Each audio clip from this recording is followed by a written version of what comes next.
Let's do it. All right. Hello, everybody. Welcome to Let's do episode it. 2, the All right. long-awaited Hello, return everybody, of welcome to of art and video games. As manage my tech stack, the game and the show in which we spend the first 5 minutes watching people manage their tech setups. But yeah, we're super happy to be here. We are settled into this new regular weekly time slot. So this is where you'll find us on Fridays at 1500 UTC.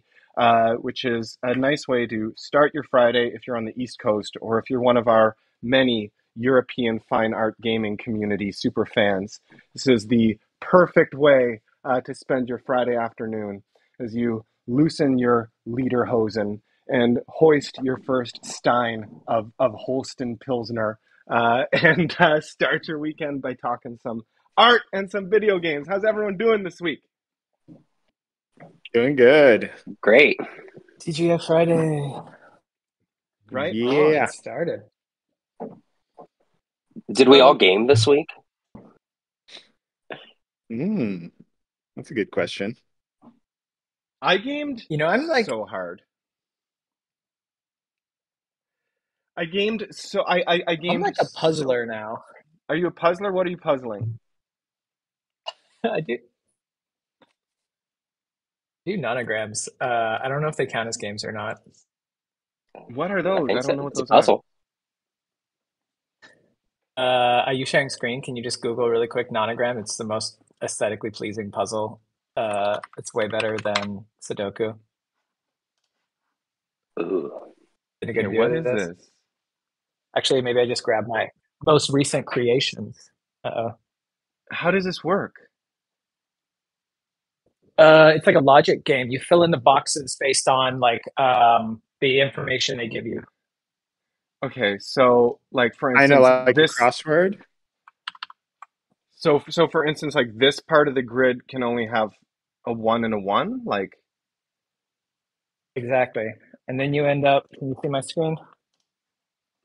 oh yeah. Oh my What? God. What? And so these actually make images?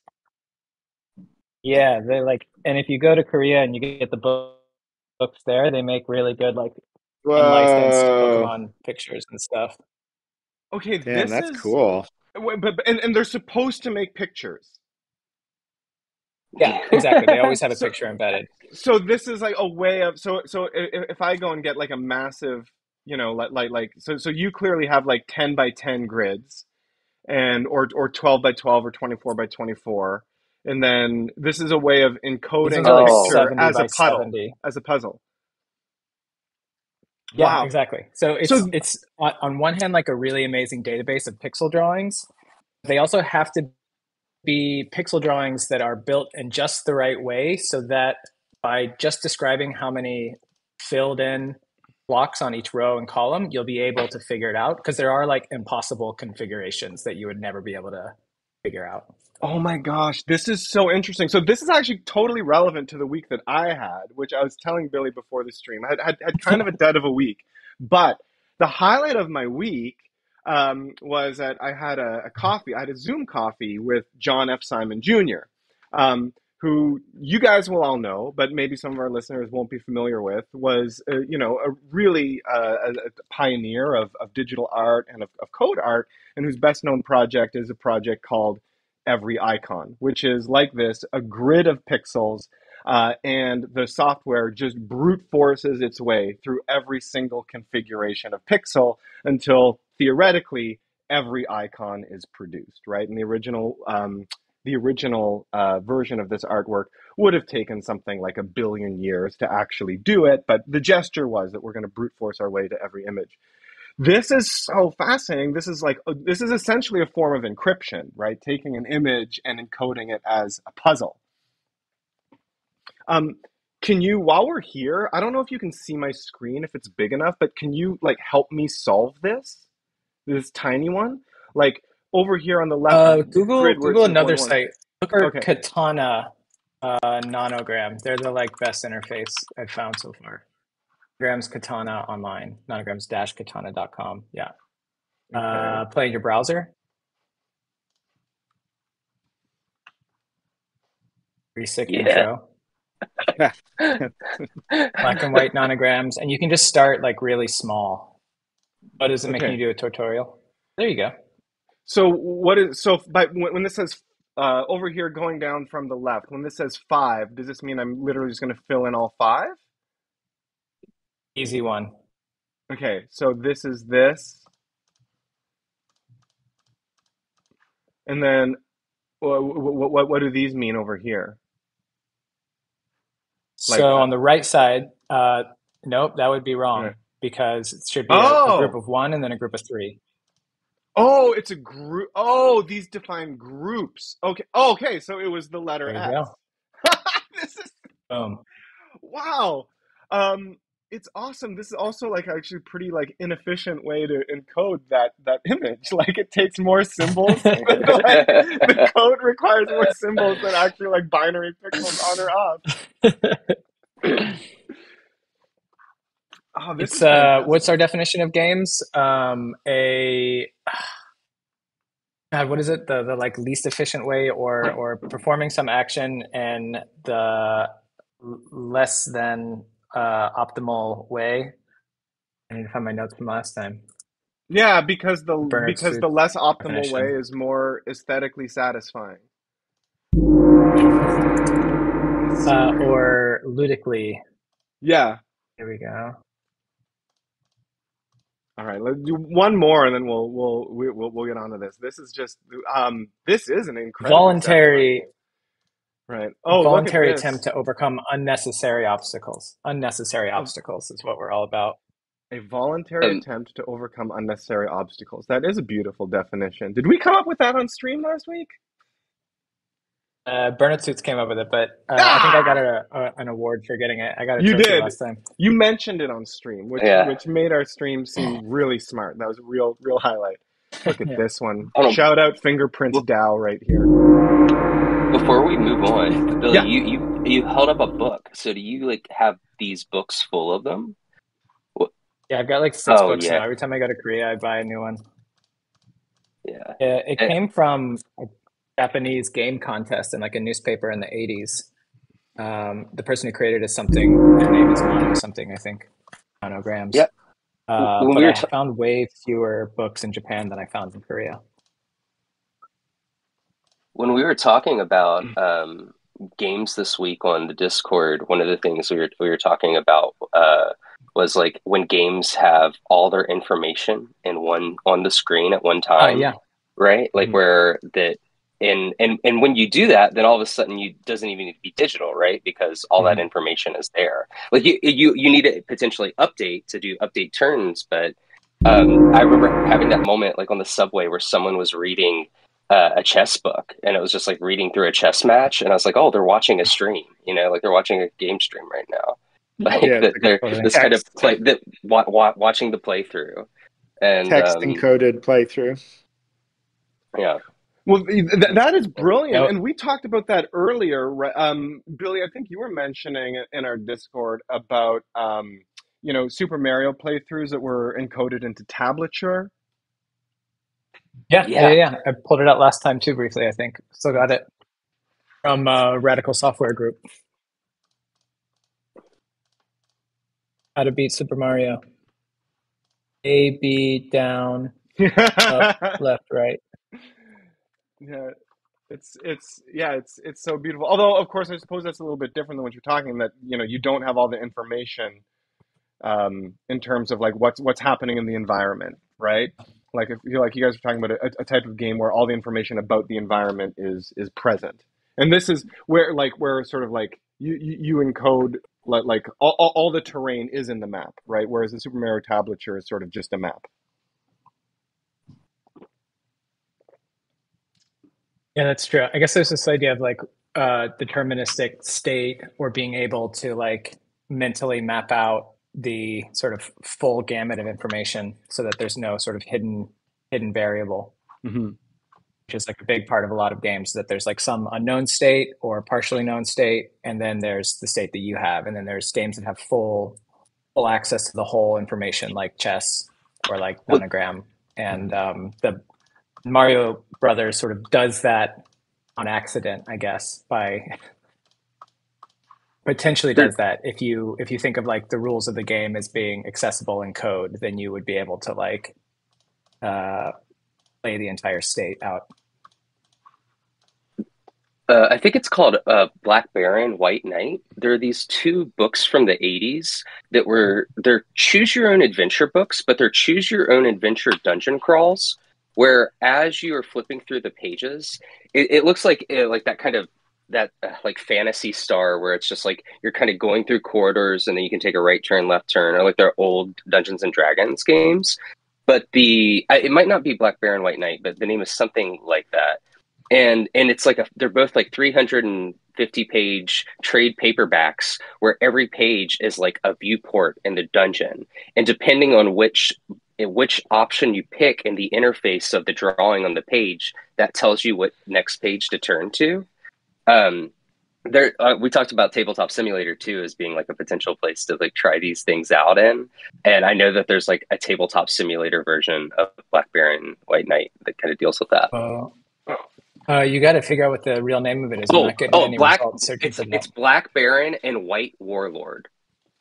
Aaron and White Lord. Yeah, And I'm ready to play. If you go to Steam Workshops, they actually have like the Tabletop Simulator version of it. But you just have to, if you do like an image search for it, you can see what the pages look like, and they're beautiful. It's like it looks like a hand illustrated version of the old like early '90s Dungeons and Dragons games. I love this sort of like converting video game interfaces into something that's like so low frame rate that it can be a page in a book. Susan Treister at Petzel right now, and Simon Denny's show. What is that at Petzel right now? Oh, Simon Denny has a show opening called Multi-User Dungeon, and he has one of Susan Treister's fictional video game paintings in it, which are these like they're paintings because she couldn't design video games, but she would make them she would make digital paintings on an Amiga that like looked like video games. Those look I really, wanna really see cool. those. I actually really want to go to that show. Is it Oh, open I do yet? too. I think it might open this weekend. I'm coming down to the city tomorrow, and so I'm really hoping I can see it while I'm there. that's so Nice. great. Yeah, it's the 21st that it opens. Yeah, shout out. Oh, Let's plug some European fine art gaming culture yeah, shows. Simon Denny at Petzel, and this is 3 shows, right? First of all, yeah, yeah. Simon Denny, always a visionary, always ahead of the curve, thus pivoting to gaming, I think, right here in the year 2024 with this game themed exhibition. That's a good bellwether, that's a good bellwether of where things are going culturally. But he's got the Oh, three he's been there for a exhibitions. decade. Yeah, I know. I was gonna say, in all fairness, he's been there. Yeah. Yeah, I know. But Oh, I see it now. The Susan Treister on the there's a picture of it on Petzel.com exhibitions multi-user dungeon mud. Do you want to Yeah, share that? I'm so It's stoked. beautiful.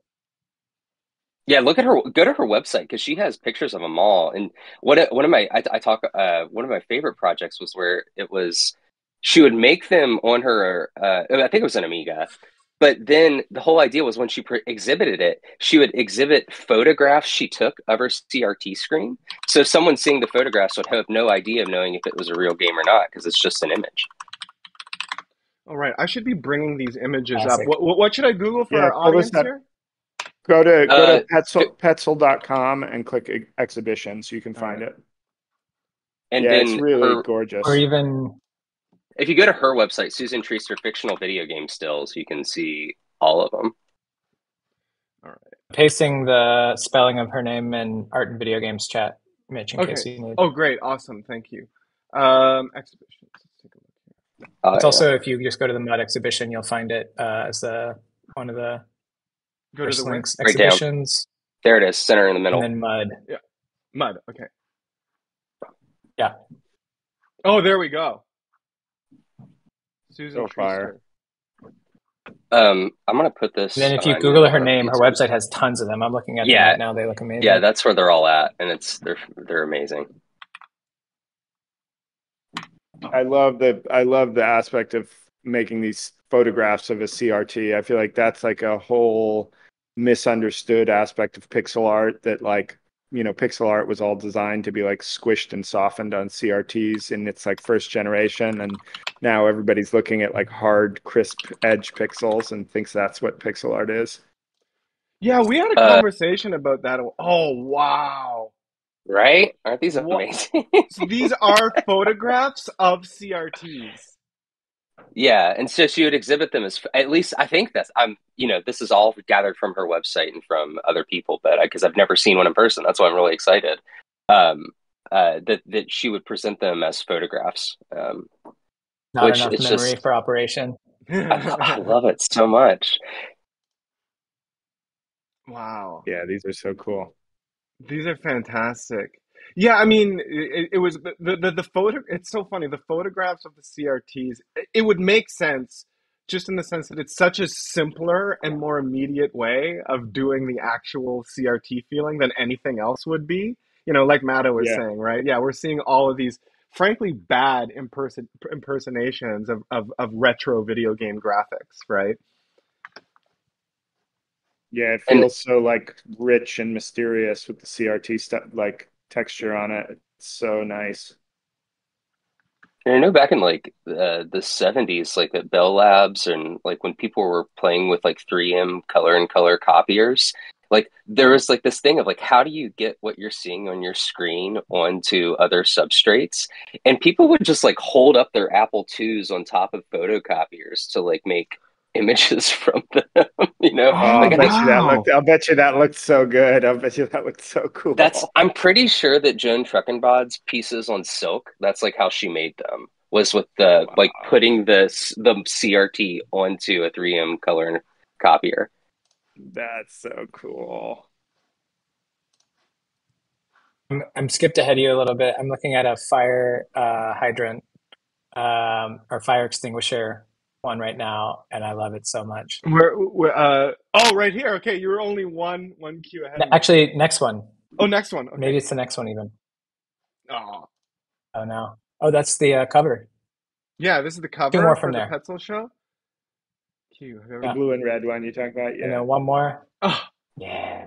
this one's great. Wow. Oh, You know, okay. um, Here's the thing that I love about this, and I love about this format in presenting it as a um like presenting this as a fictional video game, and it kind of relates to something that we were talking about when we did Mountain and everything last week. Is like the proposition that these are in fact a video game, right? As opposed to, and like, of course they're also photographs, and of course they're also artwork, but whenever you layer that desired interpretation over it, right, it forces you, as you look at these images, to also consider what would be the adversarial logic in this system. Like, you're trying to figure out the system logic of what is depicted, as well as the spatial logic and the aesthetic logic of it, right? Like, it sort of forces your brain to do another exercise just by suggesting that these have some kind of function in a game system. Yeah, totally. It like and they're evokes actually the even whole. better. Go ahead. No. It's even better because there's no disappointment when you actually try to play the game and you're like, oh fuck, actually I hate this. Yeah, it's true. This game is as good as I can imagine it being. I love, yeah, Fire Extinguisher Splatoon or whatever this is. Yeah, it's funny because that's actually such a common, like, because now indie game marketing is so highly optimized for screenshots. It's like if you're a smart indie game developer who wants to make money, you put all your effort into like good shaders and good art direction because you're going to sell off of a screenshot on Twitter. Maybe now TikTok has gotten more important, so it has to move. But then there's that like super often moment where you actually touch it and you interact with it, and like the camera is really clunky, the movement is like sluggish and awkward. And like, I mean, I won't name names, but I have like a good friend of mine who like worked on this game for years and it like looked beautiful. And then I finally played it and I was just like, oh my God, this feels so bad to play. Like I didn't even have the heart to tell him. Oh. It was like already out, whatever, but it was like, yeah, there was so much had gone into the surface and the music and all the stuff that was like communicable via marketing channels, and then when you actually touch it, it's just like, oh. This one Yeah. right here is wild. Yeah. I love looking at all of these. Each setup, just whether It's it's so like good. like It's so good. each setup just suggests a different type of game. Like it really I is a fun know. brain activity to imagine how this game would feel in play. Like this feels like a really early like Ultima type RPG with the text underneath it, and like I love these unfiltered textures over here on the wall. Um, okay, this I don't even I know. wonder if the technique, like at some point, it would be easier actually to get this screenshot from building the space or using an engine which has some like basic 3D rendering capabilities. Just like the meticulousness of some of the other 3D things, I think at I some think in point it this would be case, I counterproductive. think in this case that's what's happening, because if you look, the pixels are different sizes. There is like pixel perspective happening here. This Mhm. probably wasn't hand pixeled, or if it was, there's like a lot of care that's gone into making like the pixels that are close to the camera bigger than the pixels that are far away from the camera and stuff. It looks like stretch which is textures, which is Yeah. really cool. which is No. such a great technique too, though. I mean, it makes me think of like I saw the show at Serpentine Gallery last I summer with love the this video one too. game by Gabriella Examine the Yeah. Masson, evidence. Mhm. and it's like a super beautiful game, but like you play it and they take a lot of care to like give you a good environment to play the game. It's just like not a fun engaging game, but Mhm. like Yeah. they made some like B footage, like playthrough stuff, and like in terms of putting in the effort to create a setting that you can then extract like footage for a video, like it seems like a really great technique for building a video game. You never have to sort of like disappoint the audience with the play. And in a similar way, these screenshots, I wonder or could imagine, as you're saying, like go through the effort of building the video game just to extract the image, the still, or the video, and then never let it get accessed as the disappointment of the video game that it inevitably is. Yeah. Yeah. Yeah, it's a great point. Yeah, this is clearly, yeah, this is clearly, she clearly built a lot of a lot of this. Um, I have this little riff that goes on in my head quite often where I really love fictional artworks. Like I'm kind of obsessed with it, and it started, um, when I was a kid. I can directly trace the root of this back, right? Which is that I was a kid. I grew up in a rural area that didn't have like an art gallery, an art museum, or anything. So the first art like museum that I ever can recall seeing was the Flugenheim Museum inside the original Batman movie with Michael Keaton and Jack Nicholson, right? And I was like, and all those like, there are real artworks in there, like interspersed with the Joker's fictional artworks. And like the fictional artworks are always just fun to think about, kind of for precisely this reason. They can be as big or as small, as good or as bad as you want them to be. And fictional artworks are just this seed, this invitation to construct your own thing, and they can never disappoint you. They can never let you down, just like my fictional girlfriend. He goes to another school. The Flugenheim Museum. I don't remember this plot point at all, but this was like my favorite movie as a 2-year-old. Oh, it's so awesome. There's if I ever go back to school and write just a total jerk off master's thesis, like it's going to be about the evolution of the Joker as an artist from like Cesar Romero in the 1960s to Jack Nicholson in the 1980s to like, Heath Ledger's edge lord relational aesthetics in The Dark Knight Returns or whatever it was. But yeah, it was a Wow. huge thing. The I do Joker's have entire there's a motivation spray in the paint Batman scene, movie. right? Yeah, yeah, yeah. And then his motivation for the whole movie is that he wants to be an artist. That's crazy. It's frustrating. Right. Oh, look, we're back. There's different motifs, right? Identify the murder weapon. This is another still from the other game from the other game we saw, or at least it feels like it's part. Oh shoot! But it feels like it's part of um, the other game that was like a top down. This thing. Do you think she was actually making these as games in some form, and then this became the kind of like product slash byproduct, or do you think that these are truly fictional, like mock-up uh, only drawings? I'd love to know.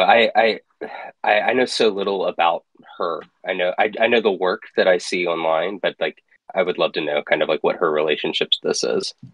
I mean, I guess she does call them fictional video game stills, Hmm. right? So that's maybe a hint that like they are truly, truly like these games truly don't exist, but they feel so real, you know? Yeah. I Also, mean, go ahead. yeah, you go for it, Mitch. Oh, I was just going to say, like, it's hard to imagine that someone would go through the trouble of making all these buttons, like, actually interactive and actually do stuff.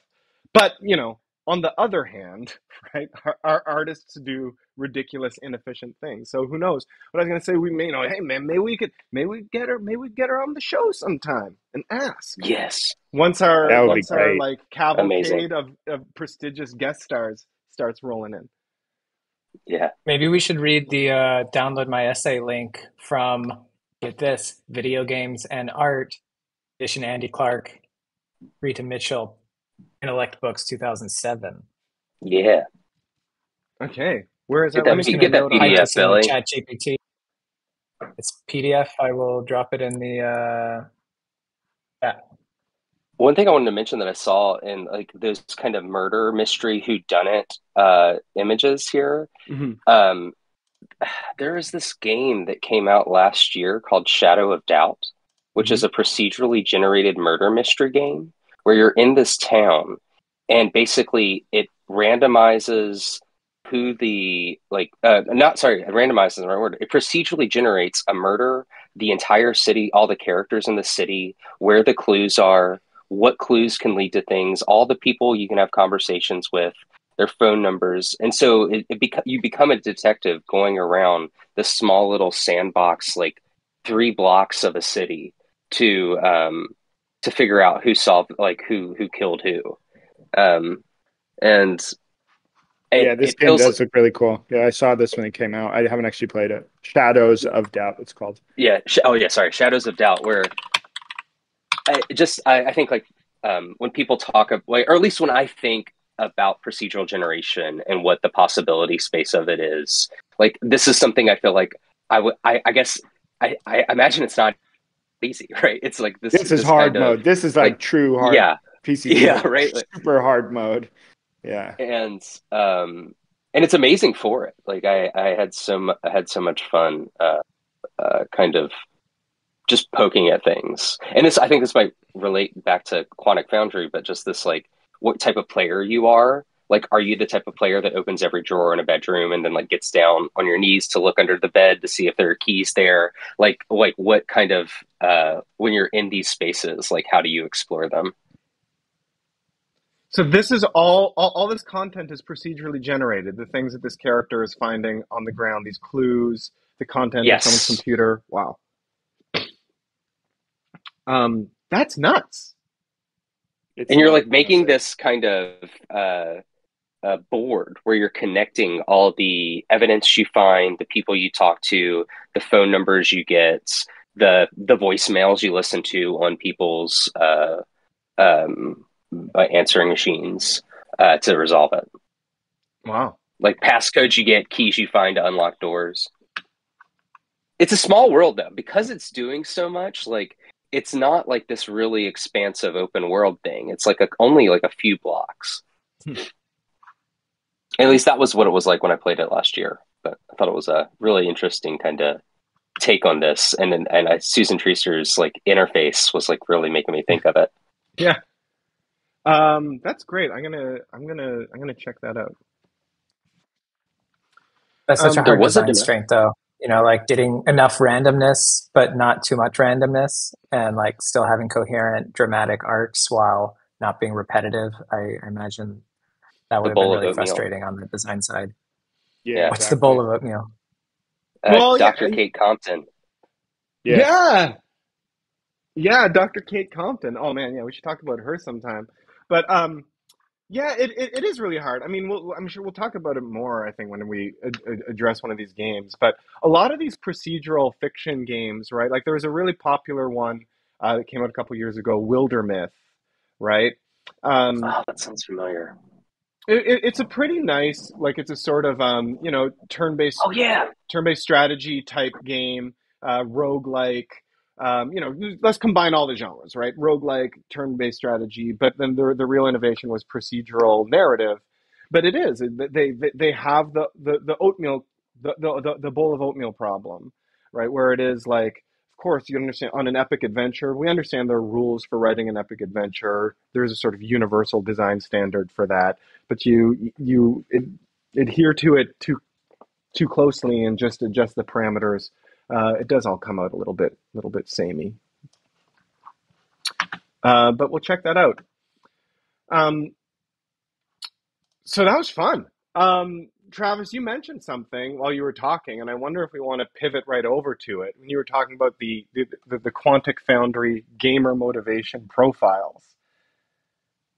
Yeah, I think I first found out about this from Eggplant Mm-hmm. podcast, which is game designers talking about a lot of ideas like around emergent play, roguelikes games. Like Eggplant it comes from Spelunky, which is a procedurally generated dungeon crawler that all the game designers on the show all love.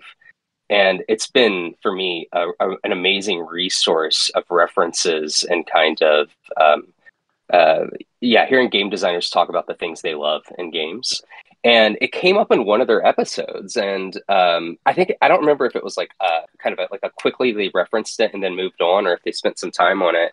But I went and checked it out, and so would you call this like an analytics company? Like this is a company that they sell their services to the industry of what they collect from people, like information they collect from people, and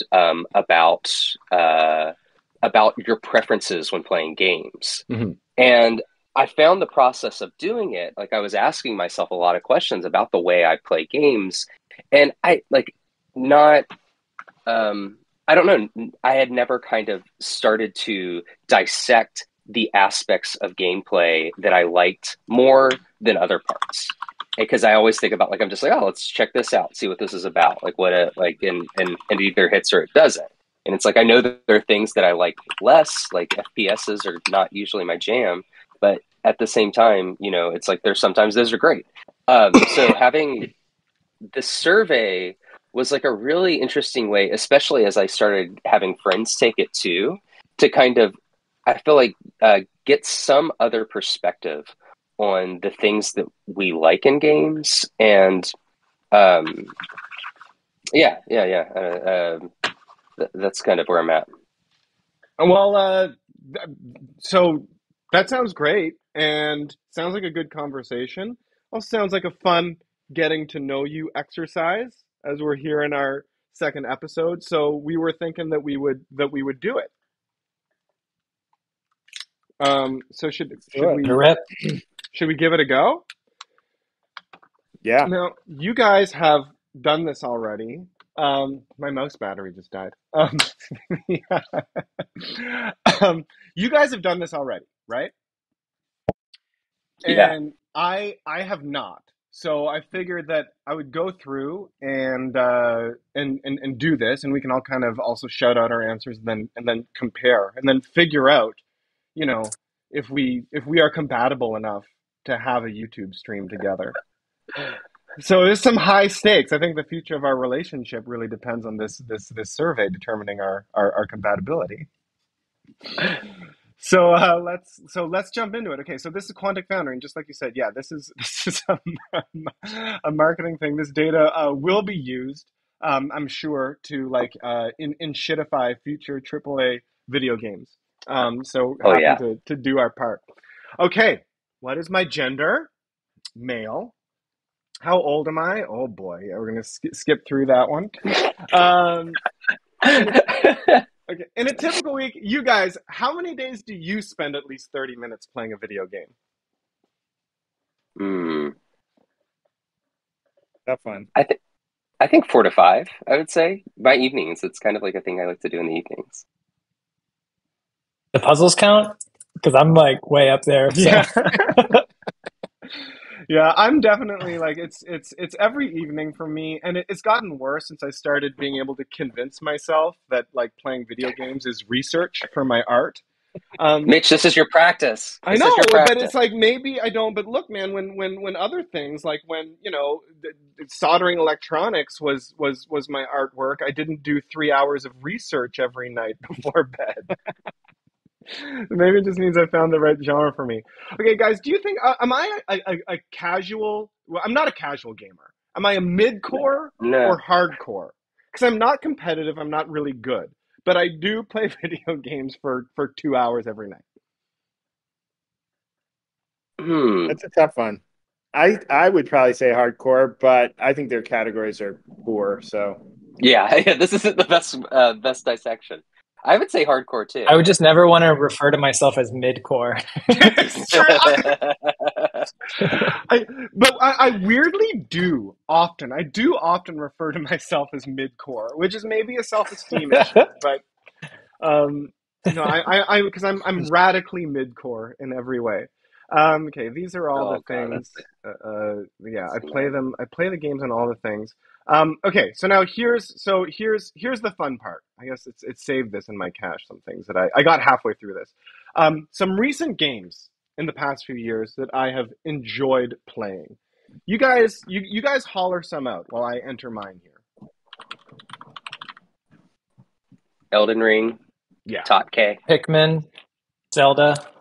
Pikmin. Oh yeah, I definitely so I got the Pikmin demo. I haven't totally figured it out yet. I haven't figured out what is up with that. Um, but I've definitely spent a bunch of time in Breath of the Wild. This is going to give me some very, I think mid. This is going to be some very mid-core answers. What's one like more obscure thing that I played recently that I really enjoyed? Oh God, I'm trying to be edgy Human here. Fall Flat. Hmm? Human Fall Flat was my edgiest answer, I think. I don't even know what that is. That's how ahead of the that's a curve good you are. game. That's a good game. It's such a good game. Yeah, here, I'll It's a put little bit in. like Quap. You remember? Yeah, like 3D quap, Yeah, the browser game Quap, gang Oh, where you're just like beasts. you're given a bad body, like a body that just doesn't work, and you are oh, terrible at making it work.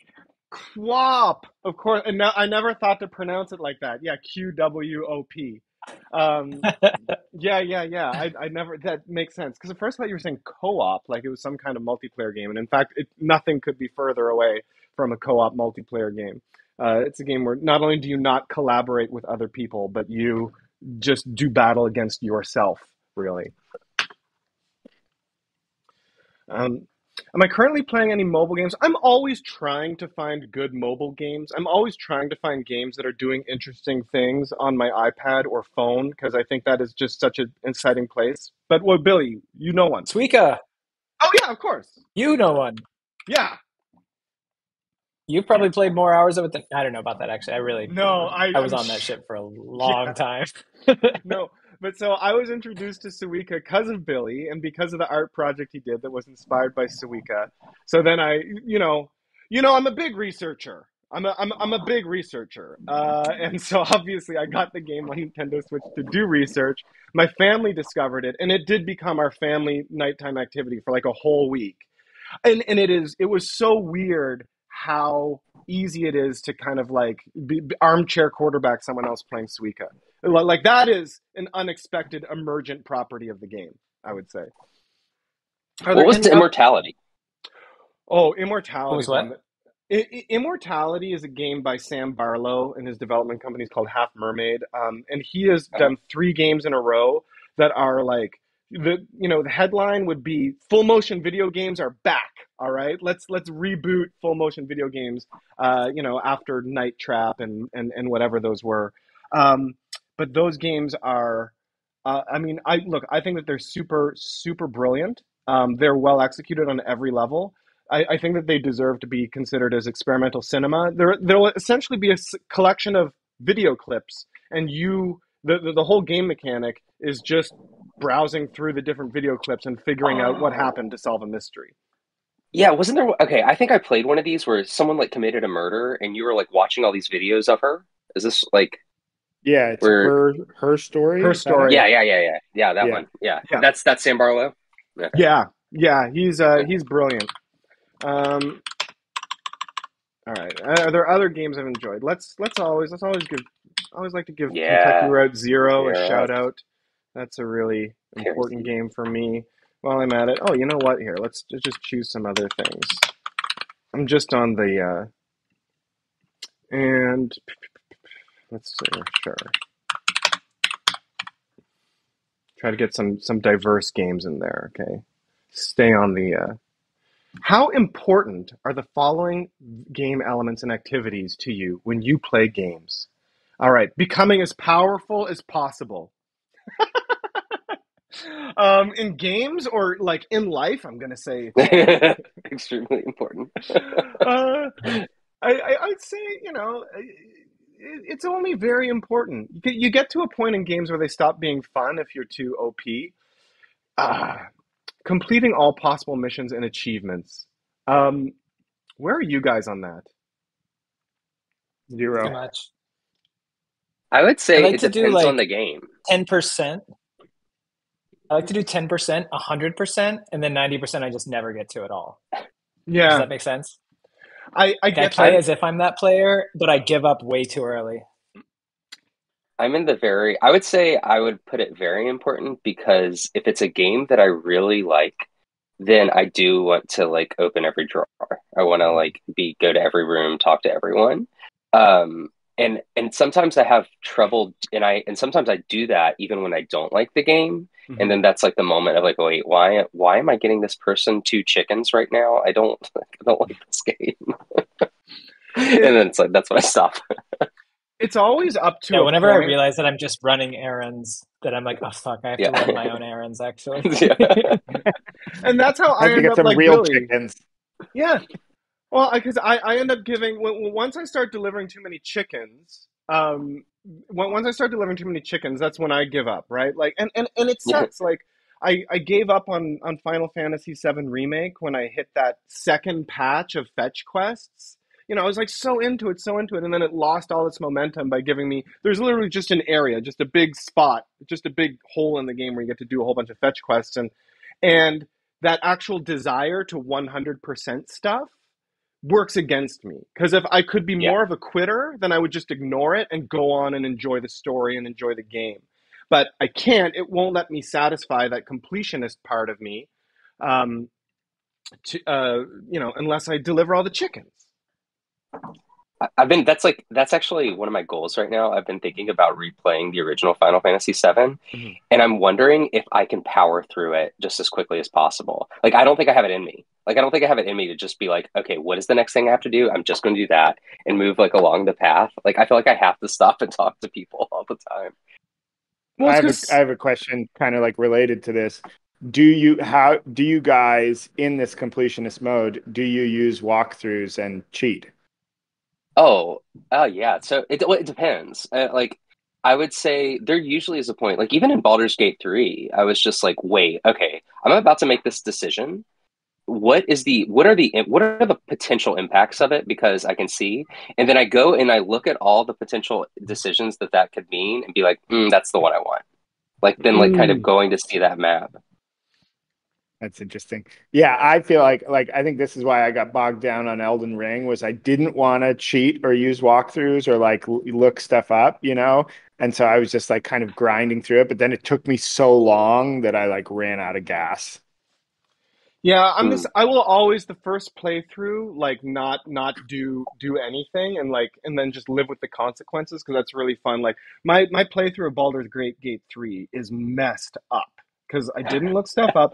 No, and it's just like there was like a major character like front of the box character that I made one decision. He died early on in the game, like not in combat because of a decision, and I just Oh like yeah. don't get to play with the character that everybody else gets to play with.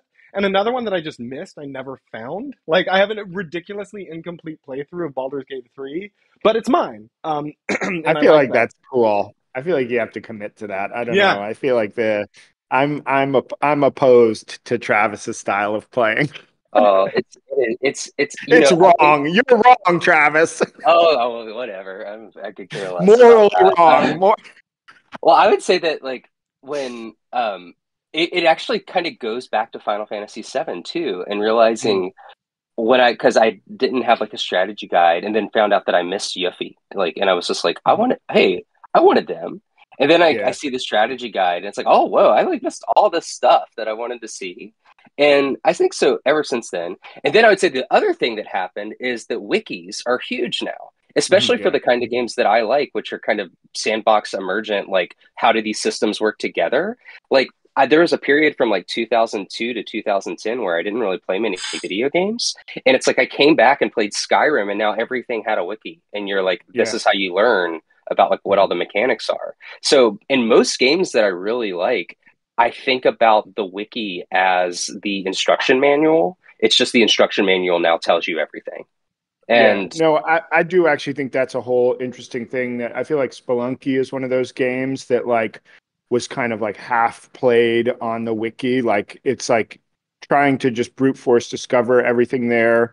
There was this thing where like the player base was generating this wiki, this body of information, and that was like half the game and half the experience. And I feel like there's a bunch of games like that. And that I do think is interesting, and even like designing into that is interesting, like building things that will kind of encourage that kind of, I don't know if you call it meta play, but activity outside the game that brings people together and stuff, I think is pretty fascinating. Well, one of the I think I would things. use it a lot more if they were as beautifully published as they were when I was like a Nintendo Power subscriber. And they would like, it would just be one of the objects that I wanted to have. And also, I think there was like a skill issue because I was just like, I couldn't figure it out when I was that age. And I had like a Yeah. friend whose older brother who would sometimes answer the phone and tell me how to do things.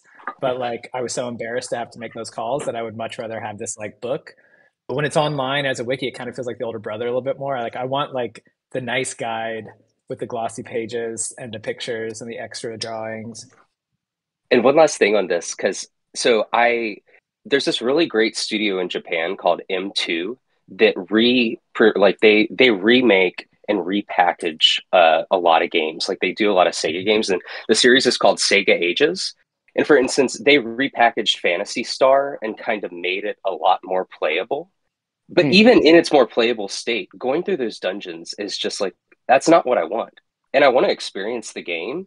And so there's like this amazing JRPG walkthrough website where you can just kind of go through the list and be like, this is where you need to go next.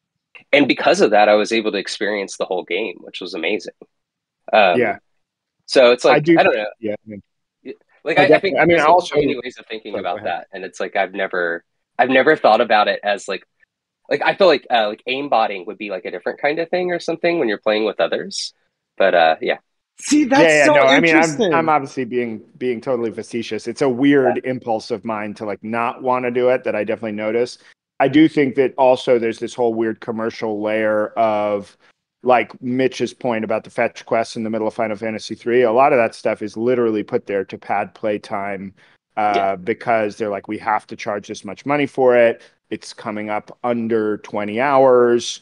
What are we going to do? Put in long hallways, put in fetch quests and stuff. And that's all like documented that studios have done that, continue to do it. So it's this weird like cardboard that you have to eat in the middle of the game to get to the good dessert. There's I, also I like fishing games though. I love those. Those are like, and that's like, just like stop somewhere and fish for a while, which is just like a really old gaming game. Yeah, but that sort Sorry, of man. is intended to be like an open-ended, infinite repose, right? As opposed to like and the trophies are minimal. I don't know. There's a certain way to set up your time wasting that doesn't feel quite so egregious inside the game. But it's funny. I had two thoughts as you guys were talking. One is on like the guides versus the aimbotting. Like for me in terms of my gamer personality, like I would much rather use the aimbot and but not look at the wiki for large scale outcomes, right? Like automate my dopamine drip, like just like yeah, headshot, headshot, headshot, yeah, this is awesome, right? And then like be surprised Dominating. by yeah, and then be surprised by the consequences of the world in which I've headshotted the entire NPC population. But with regard to all these wikis and how people play, this is, I think, one of the low-key most interesting from software design decisions, right? Is that game explicitly acknowledges that that is how people will interact with the world and gives a very streamlined version of it in world, right? So when you play a From Software game, other players, they can leave messages in the world. And it's just a quick wiki hit that says, difficult boss coming up, try using fire weapons, right? Difficult boss coming up, try using poison. Or oftentimes, right, I'll be playing, and if you sign into the online world, it's like, players will leave messages, leave a path of messages that point you to a secret area that you otherwise wouldn't have done. And I think it's a really smart acknowledgement of how people play games. People are going to look at wikis and try to get tips and stuff like that. And it's a good way of destigmatizing that, saying that's fine. So let's bring it into the game in a way that breaks immersion less. I don't feel bad at all about following other players' messages in Elden Ring to find a message. And it's better than me, pausing the game. In fact, you can't even pause the game to check the wiki on my laptop beside me, right? I mean, I love that mechanic in Elden Ring and Dark Souls and pretty much all the Souls-like games. I feel like the thing that also makes it fun is that probably, 50% of those message are trolling. It's it's like seek butthole and like, or like great treasure ahead. And then it's like, a fucking pit or something. So that adds a layer of like, that makes those messages more fun than a wiki, right? Because the wiki is all like revenue optimized, ad placement, whatever. Whereas like somebody trolling you of like, there's a great chest in here. Just keep going, I was talking about that with regard playful. to Death Stranding. Shout out Everett if you're still in the audience. We played that at the beginning of COVID, and you know how there's like these sort of crossover into other players' universes. There's like signposts that you can like post stamps and kind of graffiti, etc. I think there was like a player assisted mode when you were really dying. There's like an angel who comes down and kind of helps you. And we were just like so convinced that it was like another player who like had insight on us dying and they were like coming out of their realm just to like give us a hand. And it was like, oh, so meaningful. But I mean, to the benefit of that game, it was confusing enough that you sort of like did half the work yourself of just being like, what is going on here? Like imagining way more than what was actually there. Great game. Oh yeah, I'm team Death Stranding with you.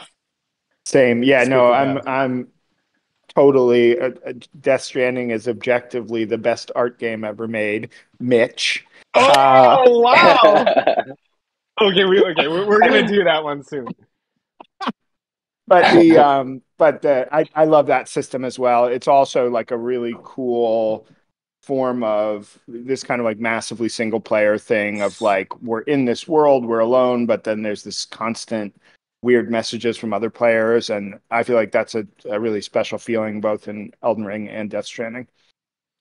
Which relates to this prompt here. How much do I enjoy working towards a common goal with other players?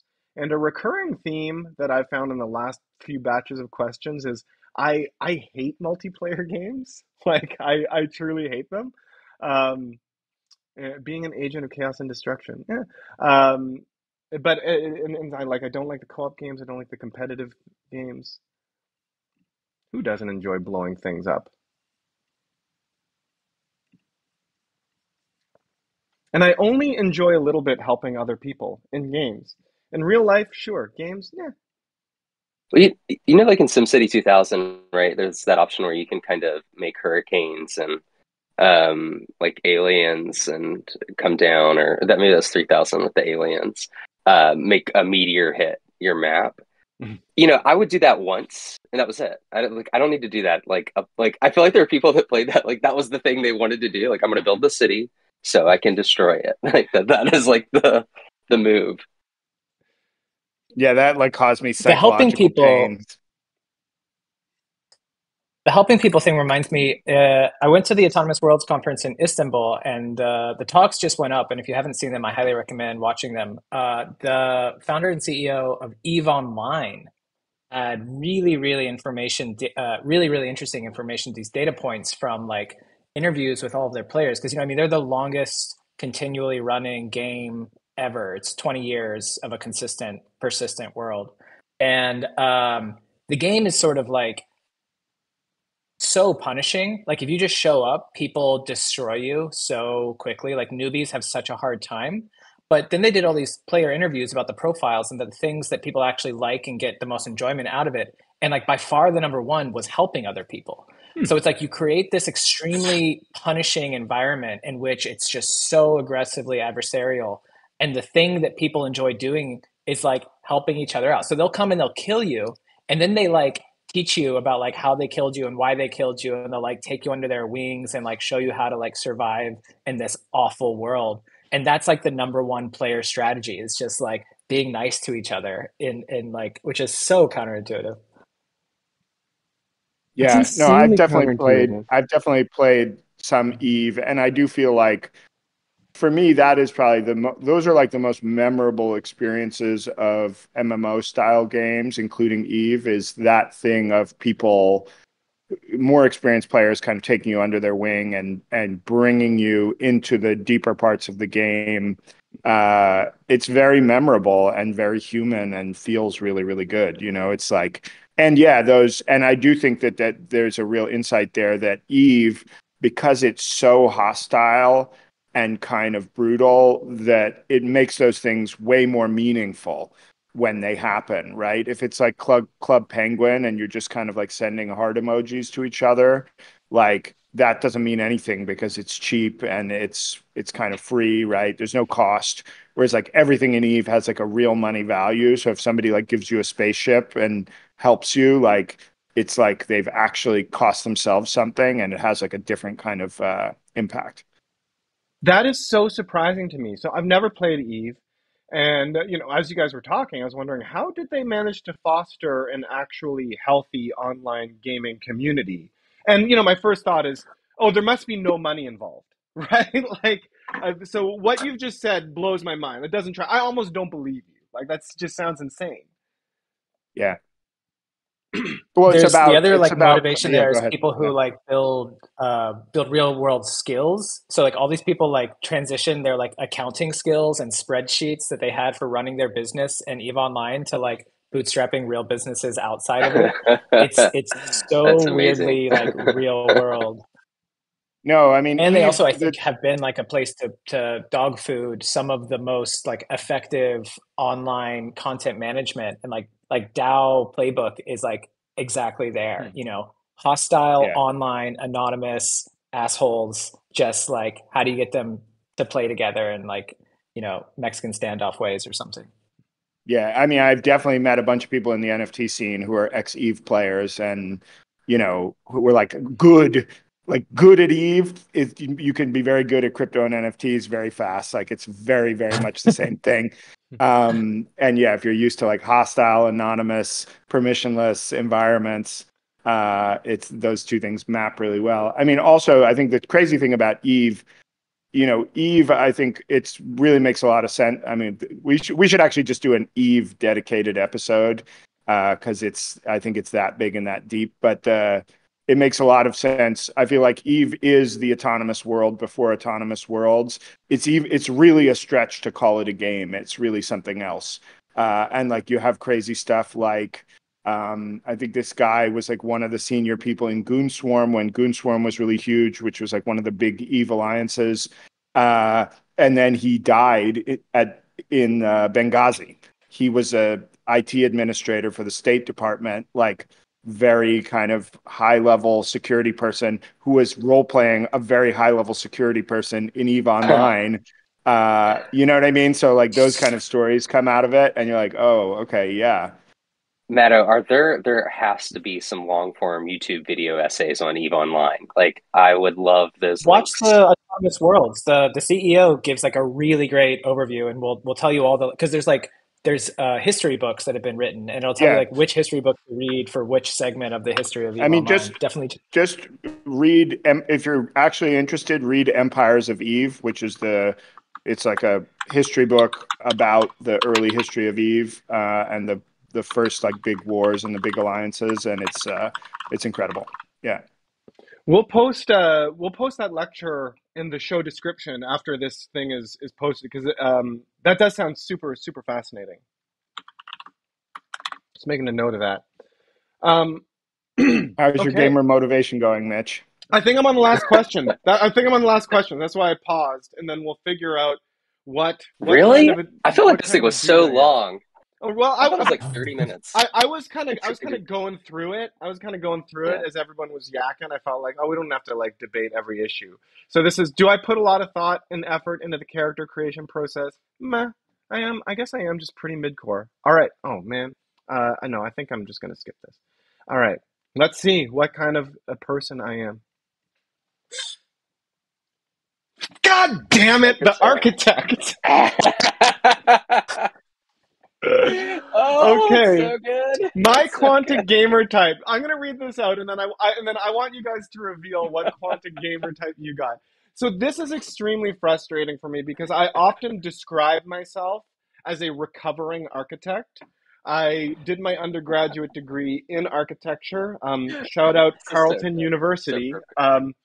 And Not, yeah, I'm a I'm recovering not architect. recovering, Mitch. You're not recovered yet. I know. Come on. All I've been trying to do is shed architecture. Like I have nothing but resentment for the ways that it affects my approach to art. Um, architect. I am an architect. My gamer type motto: My empire begins with this village. My primarily dominant player type is architect. Architects are solo gamers. Okay, that's me. That enjoy planning, decision making, and progression. That is me. The progression thing is really huge, and I've learned this as I've been playing, because this week I've been playing only Devil Daggers and Elden Ring, and realizing that my motivation in Elden Ring really is just to see my levels go up more than anything, as like once a sort of exploration becomes commonplace and you're used to it, and yeah, I can't help it. I want to see my numbers go up. Um, and I do tend to enjoy slow-paced, relaxing gameplay. Probably the games that I've spent the most time with in my life are like Civilization, Football Manager, and then even the action games are slower ones, right? Like Skyrim, Morrowind, stuff like that. Okay, so this is me. This is me. Um, and what does this do? I've hardly any interest in competition or community. Checks out. Very little interest in discovery and design.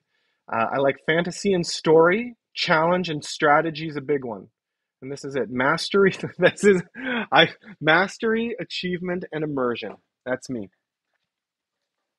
Something weird's going on. I'm looking at a website with the exact same layout as you, Mm-hmm. and with the motivation profile graph in the exact same spot, but all of the polls on mine are different. Never Huh. mind, it updated now. I see. Oh, okay. You scrolled somewhere else on the page. I'm looking at the YouTube, so I have some delay. Oh, I see. Oh, you're looking at the YouTube. Okay. Come in and check us out on Discord. And who wants to share what they got? And you can even screen share on Discord, and I'll bring it up on our YouTube. I can share mine. Where do I drop it? In Twitch planning or general? I put it in the chat for the active stream right now. Oh, Bring okay. the Twitch plan. All right, let me try to find that. Click. Okay. Okay. So this is okay. Here's Travis. Here's Travis. Travis is Okay. the bar. Well, hold on. I think it'd be nice if you can scroll down. Yeah. You can like look at the scroll down to this right here. Okay. This like action, and then you can show the secondary motivations one too.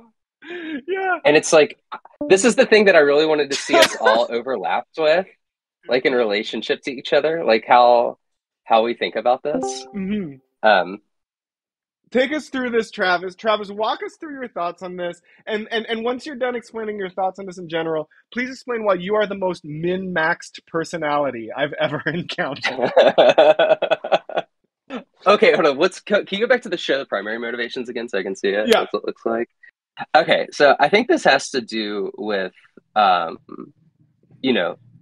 sandbox games in which you kind of create and more specifically, games where it lets you play with their systems and kind of explore and bash combine things.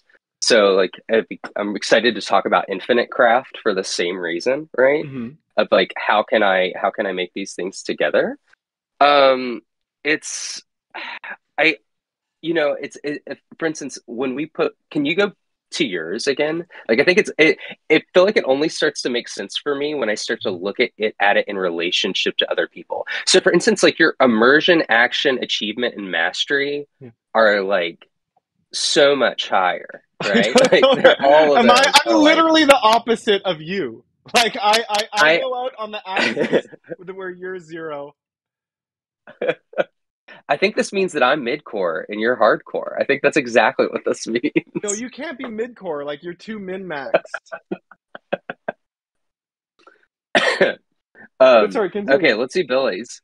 Oh no, I mean, I think this is just about like I feel like it speaks to the kind of games I like. It speaks to like I was thinking about this like thing of like wikis, and it's like, what do wikis do? It's like, on yes, one side wikis can kind of show you the story and show you the pathways to the story, but also wikis are the place where you understand the framework and area of experimentation, where it's like, oh, if I combine this and this, I can do this, or if I can, these are the things that I can start to work with to try to do the thing that I want to do. And which is like, that aspect is, yeah, it really appeals to me. But yeah, I'm excited to see Matt and Billy's. Okay, I've got a screen capture of Billy's up here, and then we'll do Matt's later. Okay, so are we ready to reveal to the world? This is the real Billy Rennekamp. Okay, this is the profile that doesn't lie. All right, if you thought you knew Billy, get ready for Acrobat Skirmisher. Billy, you are a solo gamer who primarily wants to take on challenging gameplay and wants to practice over and over again until they can take on the most difficult missions and bosses in the game. Skirmishers want fast-paced team arenas that are accessible and easy to jump into. They are highly spontaneous gamers who dislike games that require thinking and planning. This really surprises me.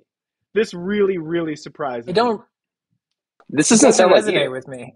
Yeah, I would not think that's not, if someone said that, I was like, I don't think I that's feel like Billy.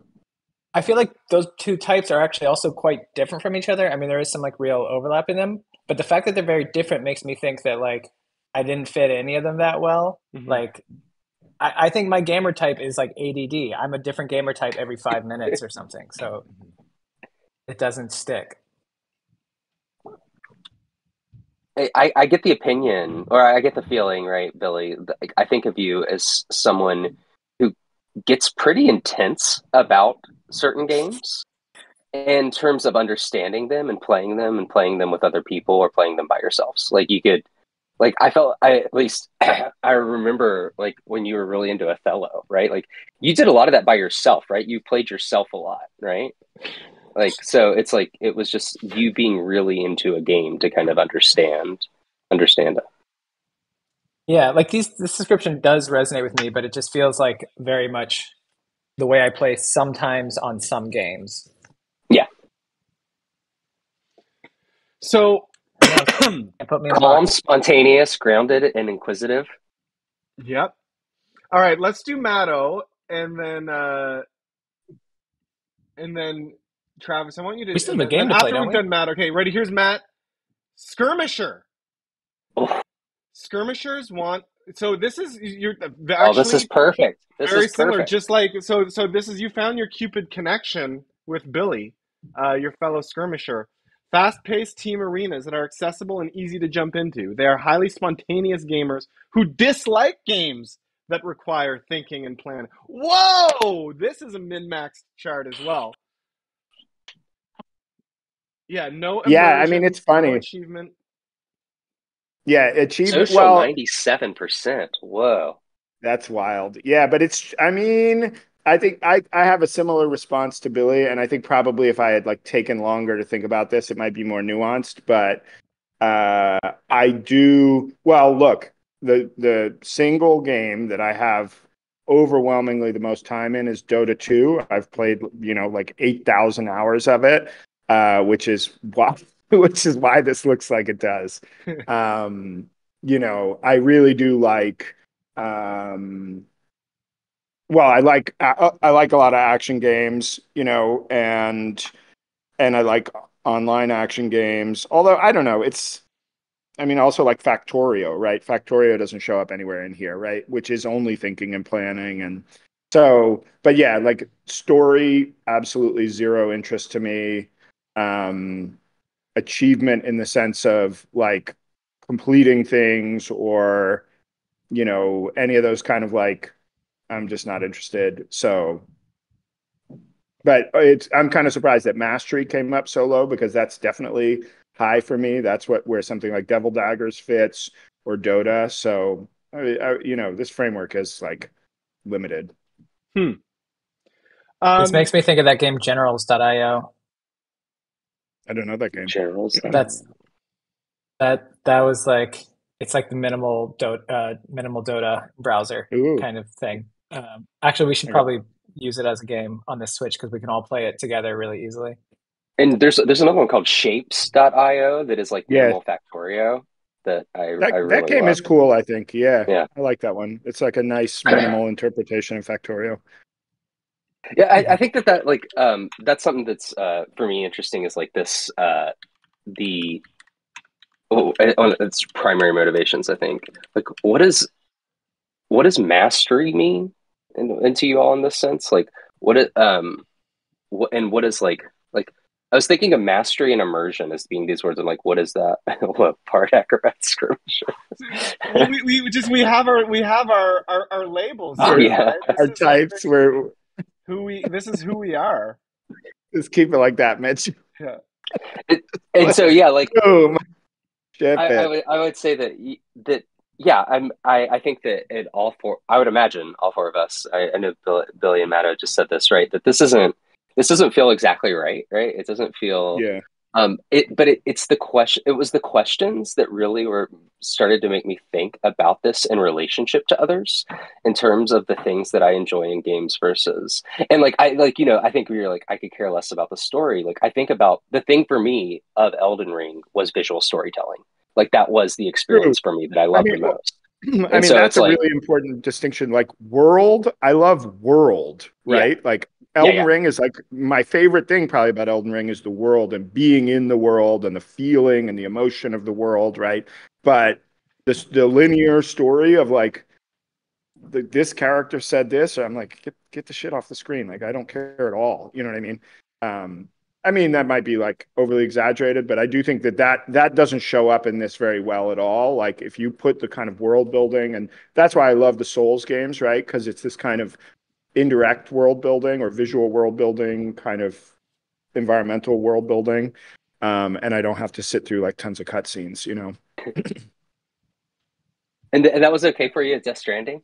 Yeah, that's exactly what I was I gonna don't. say. I don't like. I'm totally disinterested in the cutscenes in Death Stranding. Zero interest. It's like the weakest part of the game for me. That's probably where Mitch and I will like agree. It's like Yeah, super exactly. boring. And I think Yeah, that, yeah. well, yeah, we're going to talk about it because I think that your perspective comes from just forgiving the cutscenes, and maybe I'm placing too much emphasis on I them. don't care. That's the thing. I just don't care Yeah. about the cutscenes at all. They're like I'm them being bad. I'm just like, yeah, it's a bad. All cutscenes are bad. It's a bad cutscene. Like, get it out of here. You know what I mean? Like that's probably why. Yeah, I don't feel offended by them. You know what I mean?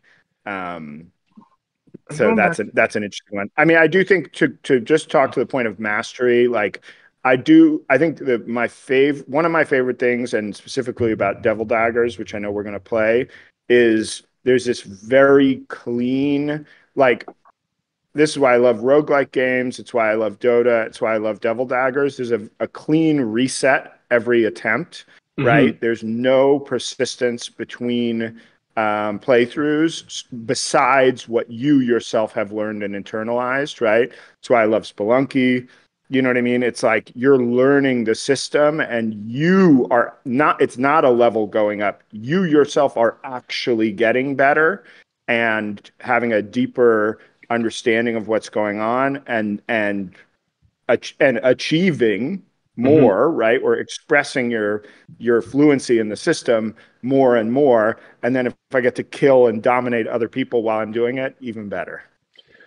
Well, there's one really there's one way where I think that those two things come together, right? In terms of like being obsessed with leveling up the character, getting the number go up, and the type of mastery that you've talked about. Let's go back to Matt's, right? This competition and excitement player type, which is that, and this is something that I think most games do, even the ones that are so about just the experience of getting better in yourself and not giving you power-ups, is they manage to distill your proficiency down into a single number, right? And I Yeah. learned this playing Devil Daggers as well, that like, yes, I get exactly what you're talking about. I get, like feeling like I am improving, but then I also Yeah.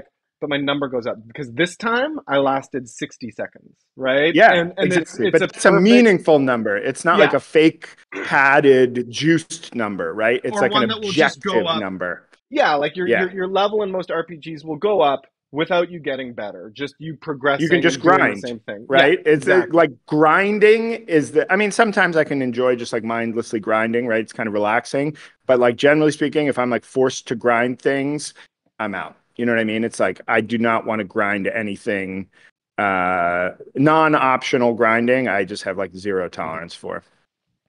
So look, this is all a good segue into the one type of game, because we're gonna play we're gonna actually play a game today, um, Whoa. and that I think we all agree really distills one of these archetypes.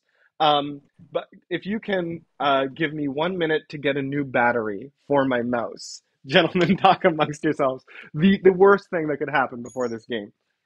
Yeah, I mean, I can give a little setup on Devil Daggers. So Devil Daggers is like it came out, when did it come out? Actually, like 5 years ago, is it now? Um, let's see. Longer than that, it was Devil 2016. Daggers, 8 years. Wow, that's crazy. And it's made by more or less one person, Sorath, which I do think is an interesting one in kind of the art games question, right? To me, Devil Daggers does kind of feel like an art game in the sense of there's a very clear sort of authorial vision in it, and it's very sort of sharp and refined. And the self-published as well, which I think is I always respect a little bit more. And it's a kind of like so just to give people like the basic mechanics, it's a first-person shooter game that you play in an arena, which is literally just a platform where you fall off if you walk over the edge, and there are these towers that spawn, and the towers spawn various kinds of skulls, and you have to shoot the skulls, or skulls and insects and demons, and you have to shoot the skulls in order to stay alive, and the whole goal of the game is to last for as many seconds as you can. And usually when you first play, you might stay alive for like 15 seconds, and then slowly you can last for more and more seconds. And, you know, the first time you break a minute feels really good, and then, you know, 2 minutes and so on, as you kind of climb up that kind of ladder of staying alive over more and more seconds. It's just got a very clean and pure feeling of kind of like achievement. All and right. it's very intense. And it's like it's very there's no downtime. There's no breather. You know, it's like those 60 seconds that you're playing are like totally focused, and for me, like a wonderful kind of focused zone to be in.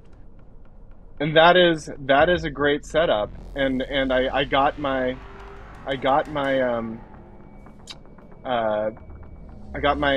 mouse with a new battery, and here we are.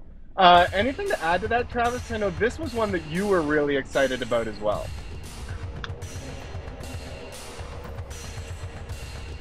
Oh, you're muted right now. Sorry about that. Yeah, I am horrible at this game, and I still love it. I think the thing I love is, I thought of it right away after the first week, or maybe it was even before we played last week, of just when games are essentialized down to one or two mechanics that are just really tight, as being and being this kind of because in that limited scope, there's still so much articulation and creativity and kind of kind of mastery at play, I guess, like is another way of talking about what that word means.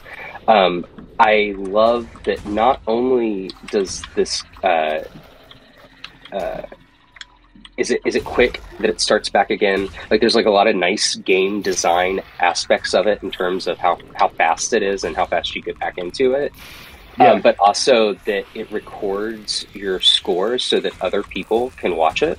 Like one of my favorite games, Dungeon Crawl Stone Soup, is like a roguelike version of that you play online, and you can see anyone else playing it, and you can record that way as too. And it's very well designed. I think it's like something that sticks out a lot. It's brilliantly designed. Yeah. Push tab to turn on the timer so we can see your seconds. Also, you can push R to just immediately restart. It'll just drop you right nice. there. Okay. Yeah.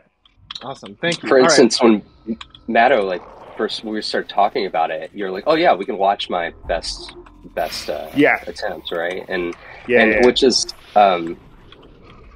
it emphasizes how, especially when we think about 100%ing and completionists, that there's so many ways that we could think about these kind of how we keep track of these important things for us in games, and that it doesn't have to be the platinum trophy, right? That it can be this kind of, I have this recording of my run that I can share, you know?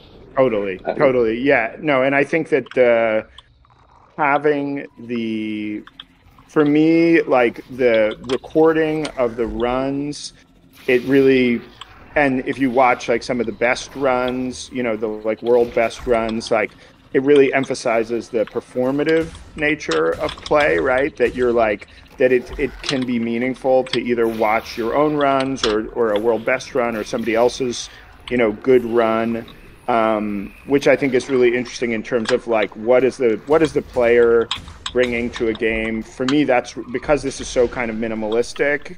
That's really foregrounded here. Like the player's performance for me feels really meaningful. It's fun to watch. I can't say anything. You gotta kill those horn guys first, Mitch. Don't let them fly around. Yeah, that guy. And also 69 though. I got a nice 69 second run. I'm happy that I feel like I'm not embarrassing myself on the stream. No, now. You did well. I want to say this was we'll get back to the smart person chat for a second, but it's impossible to talk for me to talk while playing this game. Like it really is, like it's wild. It's super difficult. So I wanted to get myself before stream up to the point where my best time was average. Like you see the global score, right, of like the 312,000 players who have had best scores. You know, I've got myself into like the top 110,000 or whatever, so I feel like not embarrassing. Nice. Better than average. Yeah, exactly. That's all I want to be in a challenging game like this. Better than average. I feel pretty good. So you know, a lot of research for this stream. Playing the game. It is awesomely designed. Is the game deterministic? Like if you play the same way, will it play the same way? It's the sequence of what items appear is the same every time. So like the spider appears at the same time, but not necessarily at the same place. So like the positions are, I mean, honestly, it's really hard to tell because there's no landmarks. They might actually even be the same every time, but I've never been able to like nail that down just because it's all just black. And once you start turning around, you don't know where any landmarks are. I mean, there are no landmarks, right? So, but you definitely can know, like these bigger towers are going to appear after you've had a couple of the small towers, and then the spider is going to appear, and then the snake thing is about to appear like after this. Nice, there you go, Mitch. Well played. Was that my new best time? I did. I just set a personal record on stream. Let's go. We believe you. We believe that it really happened. The architect returns. Oh man. Yeah. saving that one. Yeah, with the determinism, it really makes me wonder about the kind of like perfect play or like what a truly Yeah. amazing playthrough looks like. If it's like you practice the same moves like a dance, or The is it same that you routine, practice a set same of skills places. that you're sort of able to apply? Yeah, exactly. It's I mean, it it's also makes me it think of like to me making a bot. yeah, it doesn't feel like practicing a sequence of moves. It's not like a Mario level or something. It feels more like a skill. Like there's a couple of things like Mitch, I can give you like a tip, which is when the towers appear, you aim like slightly above them and start shooting before the skulls appear. And so you can clear the problematic horn skulls like right as they appear. And then that's where you're getting into danger. You're letting those guys fly around. Um, and like there are things like that that you can start to learn and do. And then the strategic layer is the whoa, you almost fell off. Can we The watch strategic. cookies? Oh, yeah, so You want to watch interrupt a like the second. top level play? Yeah, Billy was I asking, was what just does a gonna say, I great don't, run look like? And as Matt and Travis were saying, like you can the best times automatically get recorded for anyone to watch. So right now we're watching at the world record time, or one of the top Oh, 5 nice. best run throughs this ever. is watching. Nice. Okay. Yeah, right now we're just Yeah. watching. So Yeah, not to cut off the tips, Matto. I just wanted to see. no, if no, I no, could play it no. well. That's totally cool. Yeah, like what? So what he's doing is he's farming the towers. He's letting the towers appear so that he can farm gems. Right. You see how he's not clearing them. This is like more difficult, but a good way to like to kind of min max and power up. Is it frozen for everybody or is it just me? Yeah, I got I'm frozen watching too. it. Oh, you're frozen? I'm watching. No, I Wait a shrunk minute. it down and then it's good again.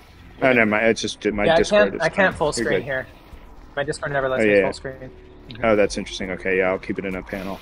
But yeah, so you see how he's letting all the small towers build up. This is like definitely one of the like more like advanced strategy, right? So he's like confident that he can clear all the skulls, but these things, because what will happen is if you leave them, they will spawn a second time, right? They spawn multiple times at intervals. So now he's letting them. What he's doing feels really crazy to me and really like counterintuitive. But he's letting them build up because the big skulls will drop gems when you kill them, and so he's letting these things spawn more big skulls, the horn skulls. It's funny, he's doing basically the opposite of like what I was telling you to do, Mitch, which I think is still good advice when you're like starting out. Which is that you don't let things build up like this because then otherwise you get swarmed, right? Whoa! Yeah, that thing. So like that's definitely like a key Wow. moment, right? Like you have to get that thing early. If you miss it, it goes back underground. So now you see his hand is glowing, right? So he's now he's at the 3rd power level, I think, which he now has this the right click spawns these like homing daggers, which is very useful. It's crazy to me that he hasn't cleared, that he's just like letting the towers build up. So he's Right now. He's clear. Let's not gender this player. This is a they. We don't know what That's cookie a good, is. Yeah, true. good point. True. Very, very true. Yeah, it's kind of wild to watch, actually. I've definitely never watched this. And what is I guess we'll see. Actually, can you tab, Mitch? I want to see what time it is. Oh, it's up Just there. hit Sorry, tab. yeah, I think it'll... I'm just not showing the very top of the screen on this screen. Oh, I got you. Yeah. I got you. Okay. So there you go. Fine. So we're up to... there you go. You're up to... This is Oh, there we Cookie, go. Yeah. Up to 3 minutes. So And this so- is my like personal best. This is as far as I can get. Is like Oh wow, 180 you've gotten seconds. to like 180 No. seconds. Actually, I might have got to. I think I've gotten to 300 or something. Wow. Yeah, like once. You know what I mean? Like, no, Wow. I cannot do it consistently. Well, Mitch, somebody in the chat says game sounds are high. Oh, game sounds are high? No problem. Hold on. Option. What up, Mac? Welcome. Oh, darn. Oh, we're going to have to my start over personal- from the beginning. My personal best is 322. But I definitely couldn't do that now if asked. but yeah, it's so they're definitely that's the interesting thing is there is, even in this extremely minimal, um, that's crazy. Jumping off the edge like that is a very crazy thing to do. Oh, and this is you can like rocket jump. Mhm. Uh, what are they doing? So They're It's doing going to Popping some up be real that like you weird get shot into with stuff. the like there are all these skulls. like hidden mechanics too, right? It's just mhm. like, oh, you can also rocket jump, you can jump off the Yeah, edge. There's like these levels of play that you otherwise would, you know. that's I think that's the really interesting thing, right? Is that there are definitely levels of play and strategy. Even though at the obviously at the beginner level, it's really just like desperately run around and try Mhm. to stay alive. But there is like real high level play. Like, yeah, this is the same run or this another run. Mhm. You look at how wide they have their field of view set, right? You can Yeah, change your field of view in the game, and obviously it's more beneficial to have it wider, so you can see more of the screen in front of you, so the guys aren't sneaking up behind you, those skulls and whatnot. This player clearly has a really wide one. There's like a yeah, couple like big picture things that I feel playing this game that I'd like to talk about, and then some like small design things that I notice as a designer that help us achieve this, right? And the game, the gamer motivation type here that we've sort of been talking about, that this taps into perfectly, is mastery. It is awesome how you feel mastery in this game, and your mastery does get represented by that one number at the top of the screen. How long do you survive? And like from a personal point of view, like my favorite thing to do in the whole world is to play basketball, right? That's my favorite thing. And it's my favorite thing because I've done it enough for years and years and years. And I've taken tens and tens of thousands, if not hundreds of thousands of shots. And I can just feel every part of the mechanics of my body working when I shoot a free throw, right? From, your toes and your butt to the very tip of your finger. Gets to the point where I can tell the millisecond the ball leaves my finger if it's come off a few millimeters to the right of my of my ring finger or something like that. And I enjoy doing it because that level of familiarity and control and consistency just feels good. That's the feeling of mastery. Although I'm by no means a master, I just know exactly how I suck when I suck. So familiarity, right? But that took like years to do, right? Um, and well, what a it's a kind game, of like it's a personal mastery, right? It's like you have kind of mastered your capabilities, even if you're not exactly, going to go play for the NBA. But yeah, exactly. Your It's a level of terribly like broken body. You're a master of it. exactly. No, yeah, every day I know exactly why I'm too old to like hit this shot 100% of the time, but the 50% of the time that it misses, I know immediately right away that it misses, right? That's good. It's fairness, right? It's difficult but fair. And a game like this gives you that same feeling instantaneously. Like it's the way that it easy bakes it, right? And it does it by like a consistent rule set, like you say, and by just every mechanic being so incredibly tight, right, that it becomes masterable. You asked if there was determinism in here, and it's like there is enough in terms of like the elements that come out one by one, as Matto explained, that it feels like and yet, I do think their position changes. I notice this because when I first start the game, I just figure out which direction I have to look to see where the first tower spawns, and it's often a little bit different. So it's just enough the same that it feels like a rhythm that I can get into, and the patterns are the same, and they're not fair. Every one of these skulls can run faster than you in a straight line. So your mechanism that you have to learn is to take advantage of their lower turning radius. And this leads to like the strategies to play are emergent, like just based on the properties of like velocity and acceleration that the different characters have that are always the same. And it's just amazing how it accelerates that feeling of lifelong mastery that takes years in something like basketball to a few days, right? My first playthrough in this game lasted 8 seconds, right? And my second playthrough was like 13 seconds.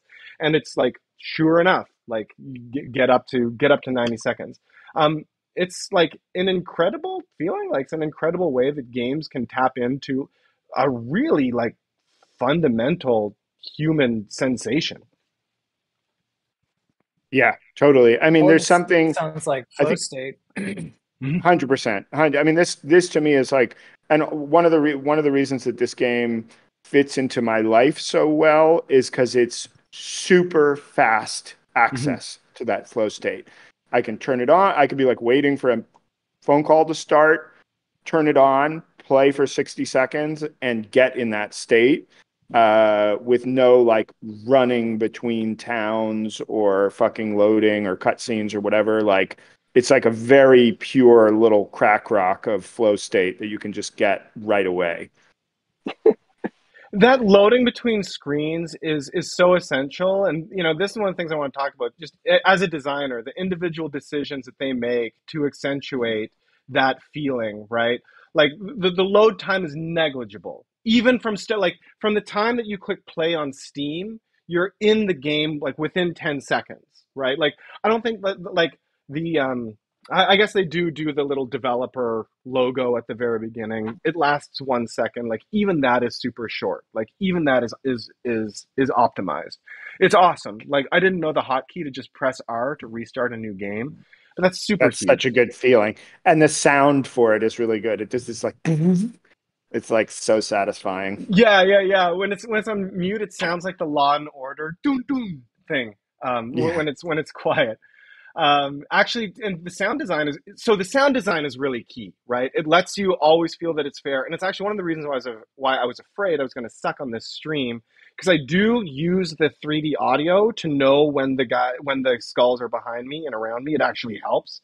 You kind of Yeah. need the sound, and it's super minimal so that you only get that. You can tune in to where things are spawning.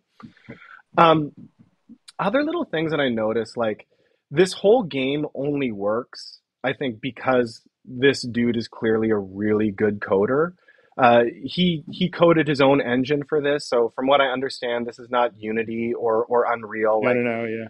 he's really streamlined this to be as optimized as possible. And in the options, like you can choose your FPS, but like you can choose a ridiculous number like 500, which I imagine your screen can't even do. It's just, I don't know, calculating your hitboxes 500 times per second. I don't know.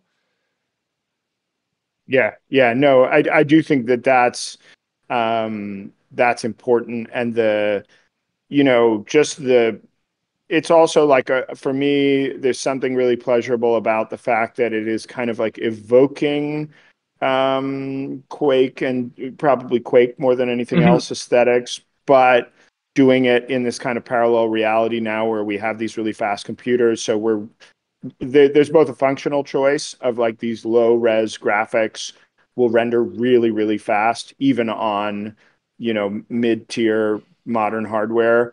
But also like doing things that that era of games could never do in terms of the number of objects. And this is more like kind of, I don't know, more nerdy, but it's like there's something really, really cool about that for me. No, it's super cool, and I love it too. Like the Quake aesthetic, it's not just nostalgia. It's essential to the game being able to do this, and this is part of like a proud tradition. Another thing like we should talk about is like Doom could only be Doom, right? Because it was incredible coding that could run on the machines of the day that allowed it to be fast, right? Doom is Doom because it was fast. It was fast because it was optimized for those machines. And there are things in here, like there are subtle things too that are just really great designing things. When I play this game, it's one of the games that like I'm like an 11-year-old playing Mario Kart. I do this, I'm like that, like I can't help it. And you notice like they do little they do little camera tilts when you turn at speed in this game. Like there's a bunch of just subtle things that add to the sense of movement, and it's frame rate, little camera shifts, the sounds. It's just like there are just so many invisible design decisions that all reinforce that feeling of speed and of you being in a really difficult situation, but completely in control. I think that's Speaking really of important, Doom, right? sort of Yeah. optimal play and making your own thing, it makes me think of have you ever heard of the fast inverse square root? Yeah. It was like made for Quake 3, I guess. And it's just like a really clever low level way to do a very like important computation and graphics rendering, 1/square root of x. And like it's the only reason that you were able to like have the game run in the way it was is because they just were really like ingenious at like such a low level to push the like hardware faster and like enough to capture what it was. And I guess this person is taking a sort of similar trajectory in their game development strategy. Can I'll you put it in explain that a little I mean, more? The fast inverse that square was, root? That sounds really fascinating. I mean, that's what John Carmack basically got famous for back in the day. That was like that was him. In Quake? Yeah. Cool. I mean, I knew that he It's had a lot of basically it's innovations, but that basically a wasn't what I way realized. to do like square root calculations. Even now are expensive, Mm-hmm. right? Like things like distance checks and anything where you have to do a square root calculation every frame is really expensive. And he figured out a way to do um, basically to do a more, I'm going to butcher this a little bit, but it's basically a more lossy way to do it, Mm-hmm. right? It's a less precise way to do it, but that is, since we're not doing like orbital dynamics, it's fine for a shooter game, right? Um, and And it do really it like, captures like 32-bit integers. So like the architecture, which can have maximum 32 bits, sort of like hard coding values in there to sort of skip ahead of different parts of the algorithm you usually use to do it. I had to get familiar with it because I was writing square root from scratch in Circom for the ZK stuff that I was doing, because it's like I needed to calculate the distance between two objects, and square root was involved in that. And like there is no square root method. So I was like, how do you calculate the square root if you don't have like a math library in your programming language? And like Circom similar to Solidity, like has you have to, it takes longer to generate a proof the more computationally intense it is. So it's not like it costs more gas like the Solidity version of like having to be really precise or efficient, but it has its own sort of impact. And so yeah, I got like way too low level on that stuff and was really hoping I'd be able to just recreate the fast inverse square root as part of it, but it wasn't exactly what I needed. But that kind of trick is like such a game changer in certain scenarios. Wow, that's awesome. Well, And before, when you were talking about the beautiful metaphor with basketball to sort of talk right. about flow state and optimal experience, I held up my two books from Mihaly. I'm going to butcher this pronunciation. Let's see if I can get a phonetical spelling of it somewhere. It's Chick sent me Csikszentmihalyi. high. Yeah. The first one written with his wife Isabella, and the second one, which is a bit more like feel goody. But yeah, they really go in depth about like the biological signals of exactly what you were describing in that flow state, and sort of like that threshold of something being difficult enough but not too difficult, Mhm. and easy enough but not too easy. And like it really goes back to the kind of like Infinite Games book about sort Mhm. of the drama of keeping something perfectly in the middle of that sort of like pull and that tension that keeps you engaged without slipping fully onto one side or the other, and Mhm. and how important it is for a game to try to be able to balance those two sort of Mhm. things. And yeah, part of that is mastery, feeling the power in your sort of skills, and even seeing those improve or something like that, and being capable while not being too good or too easy. I mean, your broken body, Mitch, is actually why you enjoy basketball, maybe. Yes. It is true. You're always feeling the limits of it. Yeah, I mean, geez, basketball would be awful if I were more fit. That's why I don't. That's why I don't do that. Um, that Infinite Games. Do you mean that book, Finite and Infinite Games by I can't. Yeah. Okay, awesome. That's actually the book that I'm reading right now. Now that I finished the Frank Lance, so we can talk about that more um, later. It's I also kind of love that. unreadable. It's just like repeating poetic sentences about games, but So all to of be them like honest, beautifully contradictory. that is the impression I got. I'm like two chapters into it, and I think it's like the first, like the it did feel immediately like one of those philosophy books where like the first page makes some really grand sweeping declarations, and I was like, I can actually think about like four counter arguments to that like right now. Like, Is this but like I'm the with you, buddy. Simon? Is this like the Simon Sinek? Is that who this is? This the like kind of pop, is that the one James I'm P. with? Carse. Oh, okay, somebody else. Yeah. I was like, wait a minute. Yeah, there we go. Like on mastery, not just like from the creator, but also like programmers and building your own graphic. Like your own engine. Like Roller Coaster Tycoon had a huge impact on me, and I feel like as I got older, I met a lot of people where that game like really hit for them in different ways. And I come to find out that like the reason it impacted so many people is because it could run on so many different machines. Mm-hmm. And the way that Chris Sawyer programmed it was like at a was it like direct machine language that he like Assembler. I forget the He wrote assembler, the whole right? So, game in assembler, yeah, which is very insane. And by himself, it was like one guy wrote the whole thing in assembler. and so he's able to kind of create a really tight system like that wasn't. I mean, I never remember having bugs in it playing it as a when I did. Um, but also it like has now like kind of an open source version of it that lives on and it's one of those like Turing complete games, so that there's people who have made calculators and computers inside of Roller Coaster Tycoon. Um, and so it's interesting to think about when these even in these really tight systems when players are able to articulate things that feel emergent or like maybe not part of what the how it was originally planned out. That's beautiful. I had no idea. On the, I mean, I'm sure I mean, we're going to talk about the emergent stuff for weeks and weeks and weeks. I mean, I think probably for as long as this chapter goes. But on the other point about just like Roller Coaster Tycoon affecting people because they could play it, Doom being Doom, like because they could play it because it was optimized, like it does lead me to kind of a pet rant that I have about about software art, really, which is that like um, I, I think that the big advantage of digital art, I mean, a big advantage, a potentially revolutionary thing about it is the possibility of being ubiquitous, of being open and accessible. And it does kind of surprise me then when, like, I see, artists make really like high end platform specific pieces of software, right? That sort of like, or software that exists to be like really limited, closed editions, like not playable by everybody.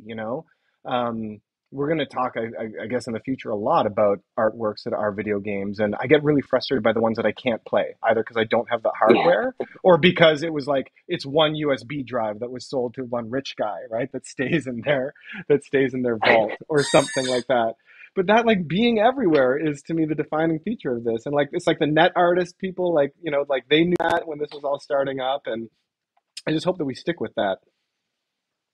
I remember committing a big faux pas when there's an artist I really like who had made some experiences and Mhm. videos like that, and like just going up to them being like, "Oh, can I see that sometime?" Yeah. And just like this kind of awkward kind of thing of like, "Ah, well, I don't really own it now; it's someone else's." It's just like, That's "Oh, messed up. okay." That's wrong. That It's shouldn't be like, awkward. Imagine feeling awkward asking an artist if you can see their art. Like, yeah. Like, but it gets into I this thing remember of like, where's the market? Like in terms of who, like, where's the money in this, right? So mhm. it's like, I think that's what it gets to, right? I remember Ed Halter talking about that when I was in film school. He was a teacher of mine, that there was all these like 90s video artists who had subscribed to this kind of scarcity model of selling, editions of their works. And they're all just like in private collections, not getting circulated. And as a result, their careers like did really poorly because they were just, you couldn't access the work. You couldn't even see it anymore. Like you Mhm. didn't know that you wanted to exhibit it because you just didn't see it at all. It was taken out of circulation in a way that like, I guess sculpture and paintings doesn't matter as much because the documentation is Mhm. so relevant to the full work, whereas like a single frame of a video is so far away from like what the content actually is. And yeah, I mean it is an economic problem where you're like, oh, I want to create scarcity, but how do I become ubiquitous? And Ryan Trey Carton was like the great example, counterexample of just Oh like yeah, publishing amazing. everything to YouTube Put it on immediately, and you're YouTube. just like, Yeah, oh yeah, like exactly. yeah. So I feel as we get to the conclusion of our time, and I think we're gonna have this brilliant thing where we're gonna like wrap up at the same time as this epic run. Maybe It's we should mesmerizing. do our shtick. All right, is Devil Daggers art, guys? Is Devil Daggers art? Yes. Absolutely. Oh wow, okay. I don't know. I was actually thinking about it I wanted to point out when there was a moment when like skulls were flying in the background and there was Mhm. like some text on top. And I was like, oh yeah, like it made me think, of course, of like Super Mario Cloud. And it's like the urge to create a game which has an emotional impact on a person, just so that you can make art out of that game afterwards by like extracting specific elements, is like where my mind went. So I don't know if I call it art. I think it's maybe a work of art at games. I think it's like design pushing boundaries. I feel like it's missing some sort of a premise of being art that excludes itself from consideration. All I right. think that's fair. Yes, more disagreement. I'm definitely aligned with Billy. I think Devil Daggers is not art. It doesn't explicitly make that request to be. But Yeah. it's interesting looking at all this stuff in that context. I mean, obviously, it's interesting. That's the whole premise of this channel. In that the way that it operates on these human levels that actually nothing we typically associate with art does, right? That feeling of mastery and that feeling of control and that feeling of a super tight control experience is absolutely fascinating. And I think there's a lot in here that any artist could learn from. No, Maybe I there's was being another a little bit. definition of art there where it's like, oh, I'm sorry. Go ahead. No, no, no. I was being a little bit flip. I mean, I don't think Sorath would make the claim that this was a fine artwork. So I feel like that is pretty disqualifying right there to begin with. Oh, is that what we But mean? yeah. Well, I don't We know. don't. I mean, I that's think the what we shtick is mean. that like we don't know what we mean, and wouldn't matter anyway. You know. I would be very surprised if Sorath was saying, "Hey, this is a fine artwork." I think they very clearly intend it as a video game. Yeah, and it's a very strong example of the form. I think that Maybe I what you can just leave. witnessed, that the replay of my new personal record, best time in Devil Daggers, achieved right here on stream with all Oh, of Mitch. you, that was art, I believe. That was performance art. That was your art. That wasn't his. That wasn't Dagger's art. But it makes me want to come up with like as concise of a definition for art as the game one. You know, what was it again now? Voluntary attempt to overcome unnecessary obstacles. Mhm. And like I kind of have beef with your description of art, your definition of art from last time, Mitch, because I feel like it like assumes this like contemplation as a Mhm. requirement, which is absolutely present in so many. Right. But if to zoom out, maybe there's something like the thing that it is not what it says it is, or Mhm. something like that. You know, like if it's a bunch of paint on a canvas, like no, but it's something actually more than that. You know, if it's an image, if it's a depiction, yes, but it's art because it's actually something else. And like the argument about what the other thing is part of like the fun of the discussion. And like I don't think the game wants to be anything besides a game, which is Mhm. Yeah, Yeah, why I yeah. would Yeah. disqualify it from absolutely. like qualification. But I think that's true.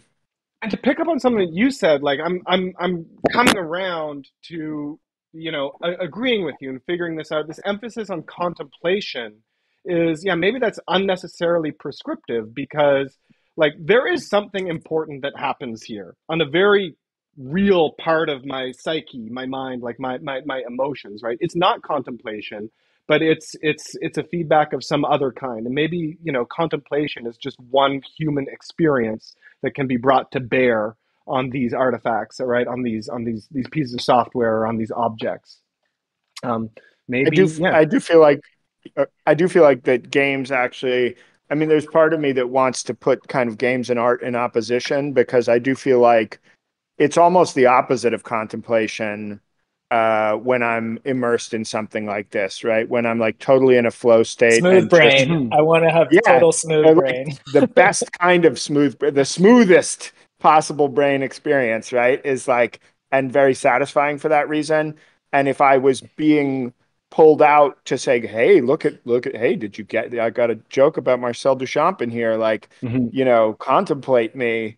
That would Yeah, it very would be well just worse. potentially fuck it up. Yeah. I But I, mean, I think you can achieve that with art though, Matto. Like that's what it's also maybe like why counterexample to contemplation, which I think contemplation is a pretty like tried and true method to have this, it's not what is there or something. But some of my favorite art is my go dumb brain art, just like, oh, it feels good and I don't need to know why or think about it. I don't need any context. I'm just like so glad it's happening. Hey, Mitch, Could you maybe say why this matters to you? Why? Like why does that semantic of referring to thinking about this under the terms of what, I don't know, fine art or art, like what the interest is there? That's a really good and fair question, and I don't have a great answer. I don't totally know, except that my job falls into one category, and things that I enjoy doing falls under a slightly different category. And I wonder sometimes, how much it is possible to make things that I enjoy doing into my job. That's the extremely utilitarian answer that I think also says a lot Yeah, it's about what the art valid. designation is. I truly believe in both of these things, right? I believe that art is important on a personal level, like a person's individual relationship with a work of art can be illuminating and enriching. And I believe that art is important on like a cultural, like civilization wide level as well. I also believe that games are important and powerful, and sometimes this is an old modernist trick that taxonomy, like engaging in exercises of taxonomy, help us understand the essence of the thing that we are labeling and compare and contrast, and can be one way into understanding the essence of what makes both of these things good, so that maybe we can, if not mash them together, just have a more comprehensive and enlightened understanding of them as individual things. Bravo. Let's end it on that. I've got to jump you all. Stop the stream. Stop the stream right there. You did it. You killed it. Okay, right on. Okay, thanks. See you next guys. See week. you next week, next Friday. All right. Thanks, Mitch. Bye.